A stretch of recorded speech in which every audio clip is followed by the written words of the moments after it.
તો ચાલો બાળકો, આજે આપણે ધોરણ 3 પર્યાવરણમાં શીખીશું પાઠ નંબર 16, જેનું નામ છે મારું ઘર. જેમ આપણું મારું ઘર છે એમ તમારું પણ ઘર હશે, સૌ કોઈનું ઘર હશે. પક્ષીઓનું પણ ઘર હોય, પક્ષીઓના કેમ માળા હોય તો એના ઘર કહેવાય. પ્રાણીઓના પણ બધાના પોતપોતાના ઘર હોય. તમારું પણ ઘર છે, મારું પણ ઘર છે. જો મારું નામ નસીમ છે, હું શ્રીનગરમાં રહું છું. નસીમ વિશે વાત થાય છે. એમ કે છે કે હું શ્રીનગરમાં રહું છું. કાલથી અમારી શાળામાં ઘણી બધી પ્રવૃત્તિઓનું આયોજન કરવામાં આવ્યું છે. તે અઠવાડિયા સુધી ચાલવાની છે. અમારી શાળામાં કેમ્પ છે એટલે આવું આયોજન છે. બાળકો બીજી જગ્યાએથી પણ કેમ્પ માટે અહીં આવ્યા છે. શું કે છે નસીમ કે હું શ્રીનગરમાં રહું છું. કાલથી નસીમની શાળામાં અલગ અલગ એક્ટિવિટી થવાની છે, તો એ અઠવાડિયા સુધી ચાલશે. તો એમ કે છે કે અમારી શાળામાં એક કેમ્પ છે. બીજી જગ્યાએથી બાળકો છે એ કેમ્પ માટે અહીં આવ્યા છે.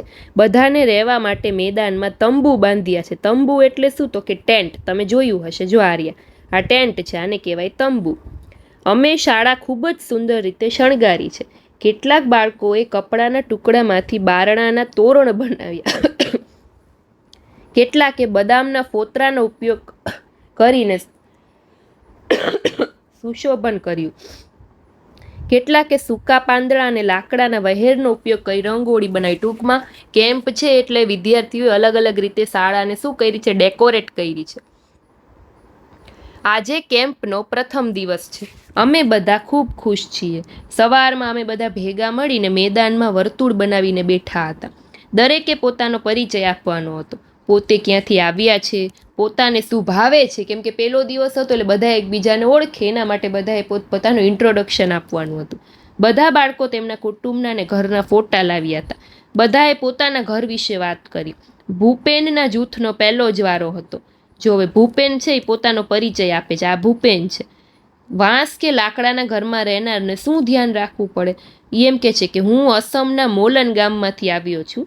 અમારે ત્યાં ખૂબ જ વરસાદ હોય છે. ક્યાંથી આવ્યો છે? તો કે અસમમાંથી. ત્યાં ખૂબ જ વરસાદ હોય એટલે અમારા ઘર છે મેદાનમાં 10 થી 12 ફૂટ ઊંચા બાંધવામાં આવે. જો આ રીતે છે, ઊંચા બાંધવામાં આવે. તે મજબૂત વાંસના થાંભલા પર બનાવવામાં આવે. તમે જુઓ છો આ વાંસના થાંભલા છે, એના ઉપર ઊંચા ઘર બાંધવામાં આવે. અમારા ઘરના અંદરના ભાગ પણ લાકડાના બનેલા હોય. ઘરમાં આવવા માટે લાકડાના દાદરા બનાવેલા દેખાય છે. લાકડાના દાદરા છે. રાત્રે દાદર છે લઈ લેવામાં આવે. રાત્રે શું કરે? દાદરાને લઈ લે. ભૂપેન જ્યાં રહે છે ત્યાં ઘર કેમ વાંસના થાંભલા ઉપર બનાવાય છે? તો કે એને કીધું ને કે ત્યાં ખૂબ જ વરસાદ હોય છે એટલે ઘર ઊંચા બાંધવામાં આવે છે. ભૂપેનના ગામના ઘરના છાપરા કેવા હોય છે? તે કેમ એવા બનાવવામાં આવે છે? જો આ છાપરા જેવો ઘરના, કે વરસાદ છે શું થાય તો કે બધો સીધો નીચે આમ વહી જાય એમ. આ ઘરમાં પ્રવેશ કરવા શું કરવું પડતું હશે? તો કે અહીંયા સીડી બનાવી છે જો પ્રવેશ માટે. ભૂપેનના ઘરમાં રાત્રે દાદર કેમ લઈ લેવામાં આવતો હશે? તમે વિચારજો કે શું કામ દાદરને લઈ લેવામાં આવે છે? પથ્થરના ઘર બનાવવામાં શું અગવડ પડે?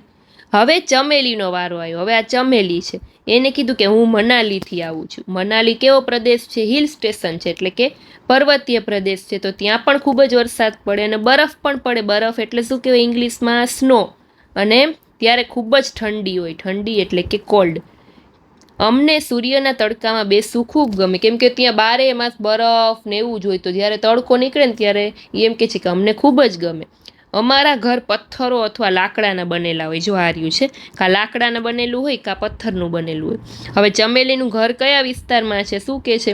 તો કે પર્વતીય પ્રદેશમાં છે, મનાલીમાં. ચમેલી ને ભૂપેનના ઘરના છાપરામાં શું સમાનતા છે? તો કે બેયના આમ ઢાળવાળા છાપરા છે. બરાબર.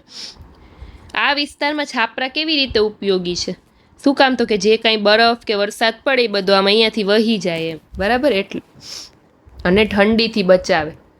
પાકા મકાનમાં રહેવાથી કયા કયા લાભ થાય છે? છોકરાઓ, તમારું મકાન પાકું હોય તો તમે પાકા મકાનમાં રહેતા હોય તો તમને કયા કયા લાભ થાય છે?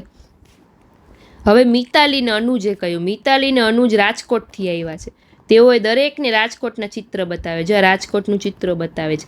એક ચિત્રમાં ઊંચી બિલ્ડિંગો છે. જો આ બધી બિલ્ડિંગો છે. અને એ જોઈને ભૂપેને કહ્યું, ઓહો, કેટલા ઊંચા મકાન! તમે લોકો કેવી રીતે ચડો છો? હવે એને વિચાર આવ્યો કે આટલી ઊંચી બિલ્ડિંગમાં તમે જાઓ છો કેમ? તો શું હોય છોકરાઓ, અંદર લિફ્ટ હોય ને જવા માટે.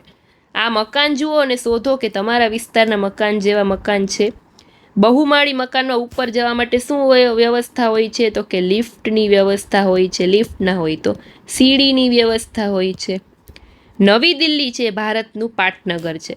નગરો અને ગામડાઓમાંથી લોકો દિલ્હી જેવા મોટા શહેરમાં કામની શોધમાં આવે છે. દિલ્હી શું છે? ભારતનું પાટનગર.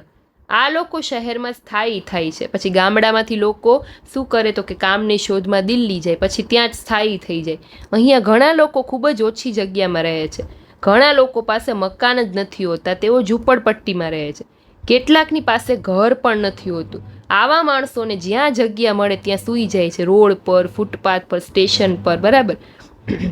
હવે માટીના મકાનમાં રહેનારે શું ધ્યાનમાં રાખવું પડે?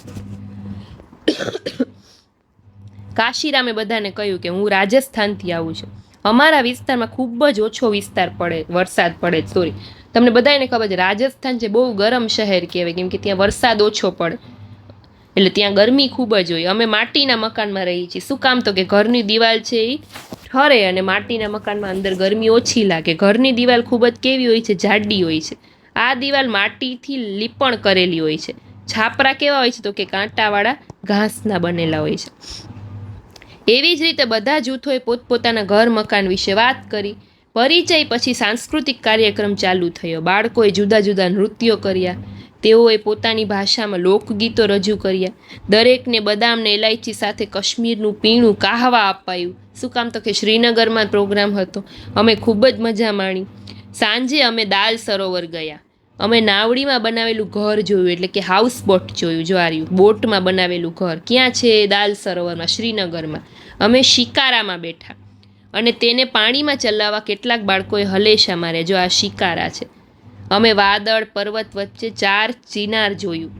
હાઉસબોટ બીજા મકાનથી કેવી રીતે અલગ છે? તો જો કેના ઉપર બનાવવામાં આવે છે? બોટમાં બનાવવામાં આવે છે.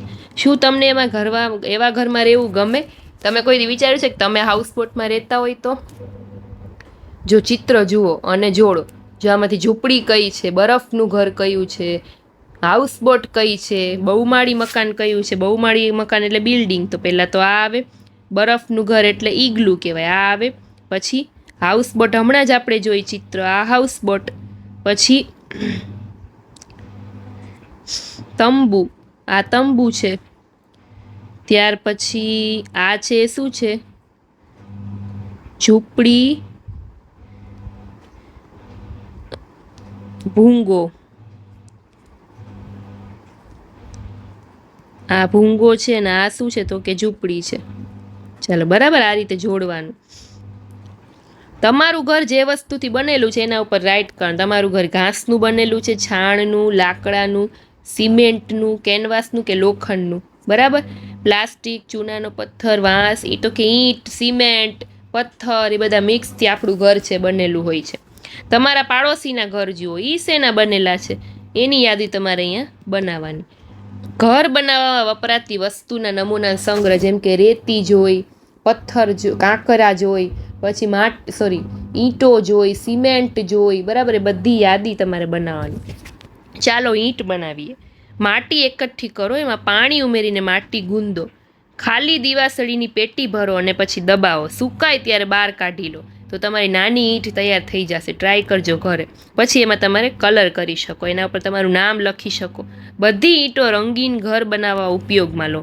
આ ઘરના છાપરાને સજાવો. જુદા જુદા પ્રકારના ઘરના ચિત્રોનો સંગ્રહ કરો અથવા દોરો. એક સુંદર ચાર્ટ બનાવવા તેનો ઉપયોગ કરો. તો સરસ મજાનો ઘર વિશેનો પાઠ હતો કે બધાના ઘર છે એ એના રાજ્યો પ્રમાણે, એના શહેરો પ્રમાણે, એના વિસ્તારની આબોહવા પ્રમાણે અલગ અલગ પ્રકારના બનેલા હોય છે. તો ફરી પાછા આપણે 3જા ધોરણના પર્યાવરણમાં 17મા પાઠમાં પાછા મળીશું. ત્યાં સુધી છોકરાઓ બાય બાય.